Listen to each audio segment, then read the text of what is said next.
জলাশয়ের ধারে 5 জার ভর্তি বোমা উদ্ধার। মালদার কালিয়াচকে তীব্র চাঞ্চল্য। জলাশয়ের ধারে ঝোপঝাড়ের মধ্যে 5টি জারে ভরে লুকিয়ে রাখা হয়েছিল বিস্ফোরক। সেই জার থেকে উদ্ধার হলো মোট 77টি তাজা বল বোমা।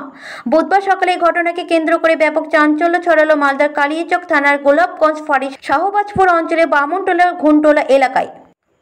স্থানীয় বাসিন্দাদের নজরে আসার পরে খবর যায় পুলিশে। দ্রুত ঘটনাস্থলে পৌঁছায় কালিয়াচক থানার পুলিশ এবং সিআইডি বোম্ব স্কোয়াড। বোমাগুলি উদ্ধার করে বিশেষ পদ্ধতিতে বিস্ফোরক ঘটিয়ে নিষ্ক্রিয় করা হয়। নিরাপত্তার স্বার্থে গোটা এলাকা ঘিরে ফেলে পুলিশ।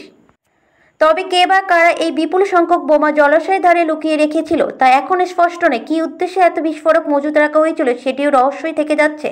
পুলিশ জানিয়েছে তদন্ত শুরু হয়েছে এবং স্থানীয়দের জিজ্ঞাসাবাদ করা হচ্ছে। সন্দেহভাজনদের গতিবিধির উপর নজরদারি বাড়ানো হয়েছে। এই ঘটনার পর এলাকায় আতঙ্ক ছড়িয়েছে। স্থানীয় বাসিন্দারা নিরাপত্তাহীনতায় ভুগছেন। অনেকে বলছেন, এভাবে যদি বোমা মজুত থাকে আর আমাদের চোখে না পড়ে তাহলে আমরা কিভাবে নিরাপদ থাকব।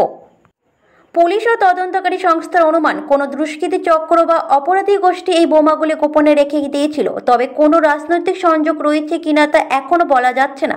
পুলিশের তরফে জানানো হয়েছে ঘটনাটিকে গুরুত্ব দিয়ে দেখা হচ্ছে এবং খুব শীঘ্রই দোষীদের শনাক্ত করা হবে। মালদা থেকে হরেন চৌধুরীর রিপোর্ট, বাংলার কথা।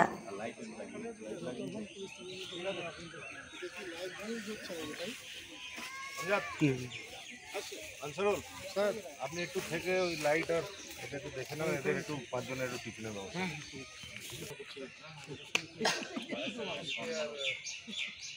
বলতে হবে।